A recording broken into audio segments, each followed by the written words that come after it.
The headlines.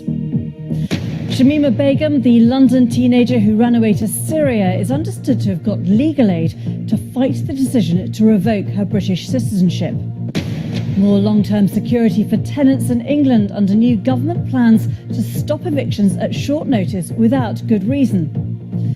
Teachers are warning that funding for children and young adults with special educational needs in England has reached a crisis point. And thousands of climate change protesters have brought some of London's busiest roads to a standstill and say their action could last for up to 2 weeks.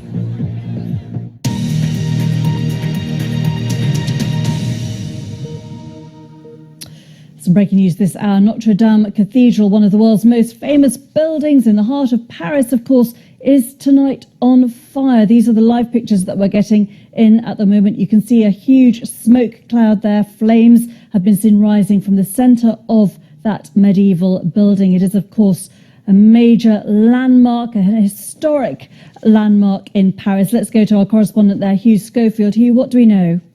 It's an absolutely tragic scene and a very dramatic scene, extremely dramatic scene. The south-facing roof on the transept is completely consumed in flame. And I'm standing 100 or 200 metres away from it on the road. We're being moved away by the police, and I can feel the heat of it here. This is not a little fire. There are plumes and plumes of smoke billowing now up and covering the whole of the left bank of Paris. A fire engine has arrived, and there's a man at the end of an elevated ladder who is at some distance spraying water onto the fire, but he's some distance away, and it does not seem to be making much difference yet.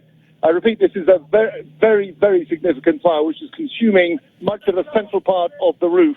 I can see scaffolding there, suggesting there has been some work going on there, which may or may not be lie behind what's happened. But this is a really tragic scene in front of us here.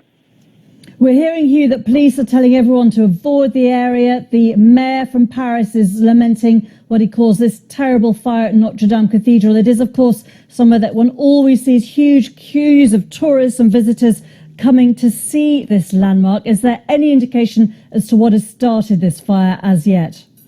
Not at all. I mean, all I can say is that there is scaffolding up this southern side of the nave on the outside. And on the transit, that's the bit that sort of forms the cross moving towards the south. And it's there that the fire has clearly started. And it's consuming the roof. The roof, which I imagine is largely wood, has gone up in flame. And there's going to be extensive damage when finally they put it out. And for right now, it is a roaring blaze, which is spreading now to the far side of the nave down towards the sort of eastern end of the cathedral. It is, as you say, an absolute monument to Gothic architecture, one of the most famous Gothic cathedral probably that there is, and attracts, as you say, more visitors than the Eiffel Tower does. It is, a prized piece of the country's heritage. It's not going to be destroyed, but it is going to be extremely badly damaged. Yes, and it's not clear, of course, how fast it's spreading, but given the architecture that one knows inside that building, presumably spreading pretty quickly. Yeah, well, the roof is what's on fire. And I think, with luck, it'll be the roof and other wooden parts that are burned, but obviously the bulk of it is of stone, and that stone is going to be blackened and damaged, but it will not, unless it is hit with, catastrophically high temperatures, it's not going to collapse. So, I mean, the plan obviously has to be to get the roof blades out as soon as possible. But from what I'm looking at the roof, it does seem to be just sort of timbers going up and creating, a roof fire, and a very, very significant one. We're being pushed back again now, even though we're a good 200 or 300 meters away from it on the south side of the river. We're being pushed back because obviously there are important means that are going to be brought here to try and put it out. But as I say, right now there's one solitary fire engine with a ladder up, spraying water from some distance away, and I doubt it's making much difference. And we see that, as you said, there's been scaffolding up because there were renovations. Does that mean that some of the most precious statues inside might have been removed?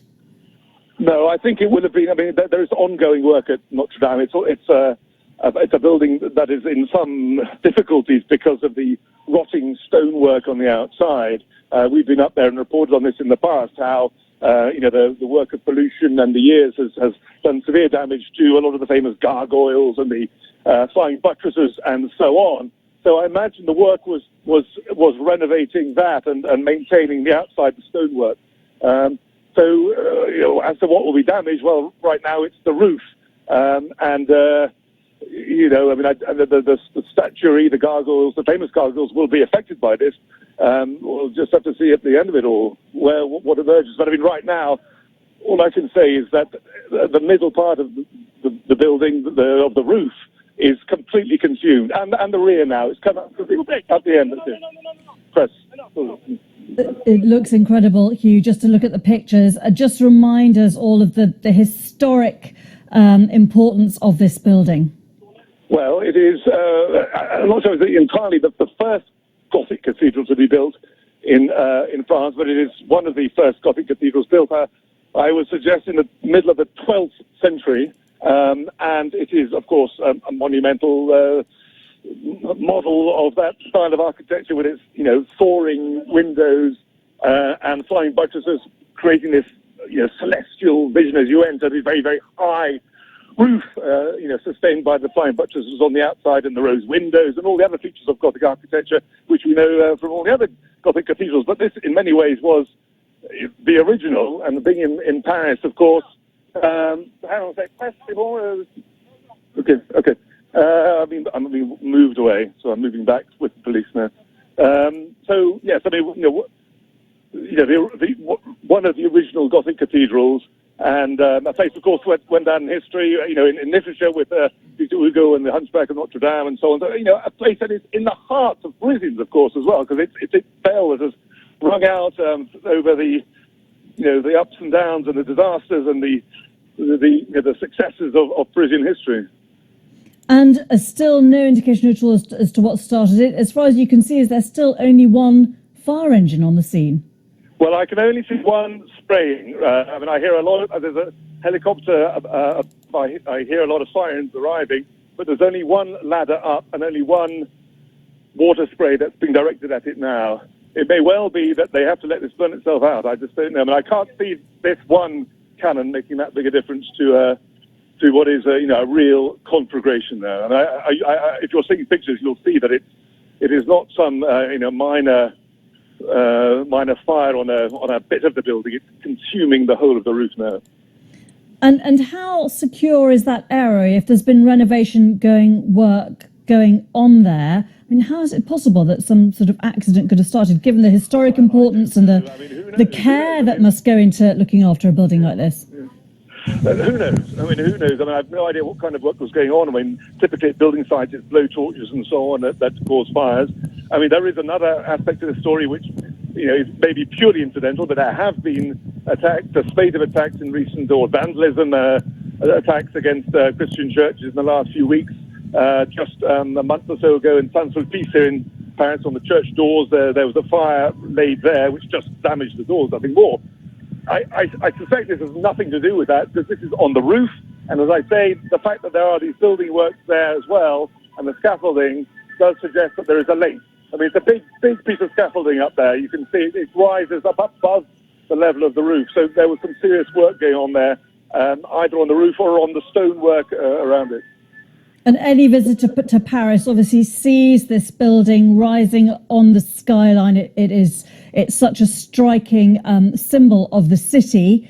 People are going to be pretty alarmed, I guess, to see this. Well, I'm obviously surrounded by hundreds, if not thousands, of tourists and Parisians, mainly tourists, I'd say, who are all obviously filming this. It is quite a scene, not one they expected at all, and it's a heartbreaking scene for anyone who loves Paris. I can see that there's a spire which is catching fire now as well. The two towers at the front, famous towers at the front, are so far unscathed, but through the smoke I'm beginning to see flames licking up the spire in the centre, so that may be under threat as well. But it's still absolutely all-consuming. The fire on the roof. It's leaping up, the flames licking up in a thick conflagration, 10, 20 meters up above the roof.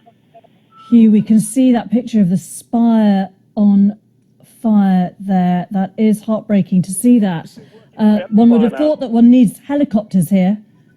Yes, well, maybe. There's another fire engine arriving. I have seen a helicopter circling overhead, but I think that was doing more kind of lookout duty than actually partaking in the process of extinguishing the flames. It may well be that they need to bring in something more airborne, but I don't know if they have that to hand here in Paris. The destruction here is going to be immense, potentially, isn't it? And everyone being pushed back. We're seeing the Paris mayor lamenting this terrible fire, as they put it. The police have obviously told everyone to stay away from the area. Yeah, well, totally. I mean, I was here very, very early, and loads of people who were in the area obviously were just at the scene, and now we were on the quays on the south side, looking out across it. We were able to get pretty close and feel the heat. Now we're being pushed back into side streets, into the sort of Saint-Germain, Latin Quarter, and people are beginning to disperse there. But I have to say that the sight is so dramatic that people who have heard of it will be coming to the scene just to see it. But there is now a clear space for fire rescue, for fire vehicles to approach. We've just heard that President Macron, who is due to speak this evening, has cancelled his planned address to the nation just because of this terrible fire. It is unbelievable to see this picture, because it is one of the striking symbols of Paris, a striking symbol of the whole country.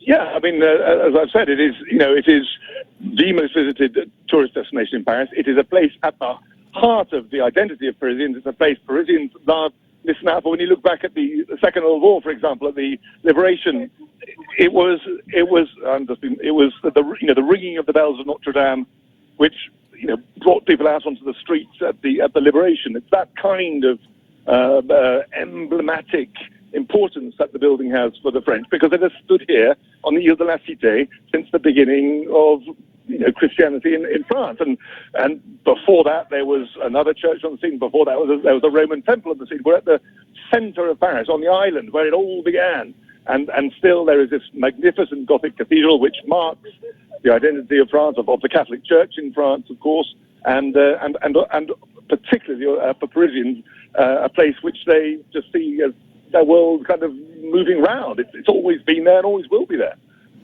I'm seeing on Twitter that the reaction here, both from people in this country, politicians here like Tom Watson from the Labour Party, Nicola Sturgeon, and then of course people in Paris, everyone's saying this is awful, this is heartbreaking, and everyone obviously hoping that this can be brought under control. But we're just not seeing evidence of that. We can see the crowds now outside the cathedral and around the buildings, but we can't see much evidence of firefighters. Presumably they are closer to the building and maybe hidden from the cameras, but it looks as though you need... I don't think so. I think it is very, very difficult to get near.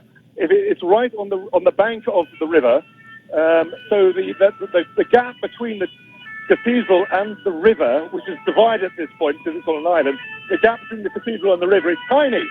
So I think and there are gardens there, so it's going to be very, very hard to get a fire vehicle sufficiently close. The one I was seeing earlier on, spraying from a distance, was actually parked on the quays on the other side of this branch of the river.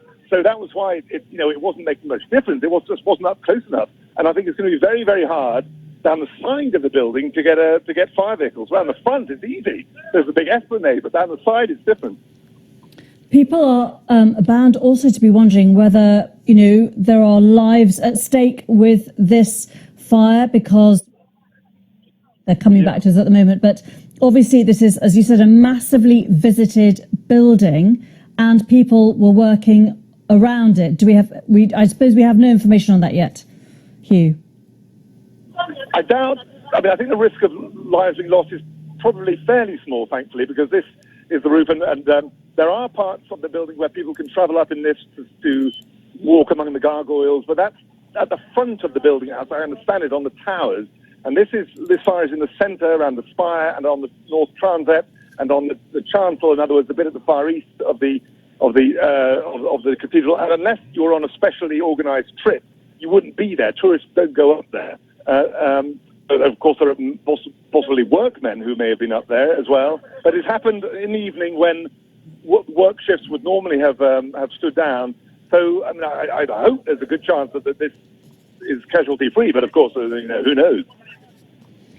And just finally, I just want to mention that even Donald Trump, the US president, has tweeted in the last 5 minutes just saying it's so horrible to watch the massive fire. Perhaps flying water tankers can be used to put it out. Must act quickly. He is actually probably speaking for many, wondering why we have not seen that. But I'm sure it is incredibly complicated, as you say, to get near to this structure. And just, Hugh, just to ask you once more very quickly, no indication as yet as to whether this is just an accident or what might have started this? No, I mean, my feeling is 90% probability it's an accident, because there's scaffolding there. There was clearly some work going on. But I don't know, and there is this backstory of attacks on Christian places in France over the last few weeks, probably nothing to do with this, but, you can't totally discount that possibility as well. OK, Hugh Schofield, we'll let you go for now. Thanks very much indeed, our correspondent there in Paris. We can speak now to Shiv Malik, who is a tourist who is there in Paris. Shiv, where are you? And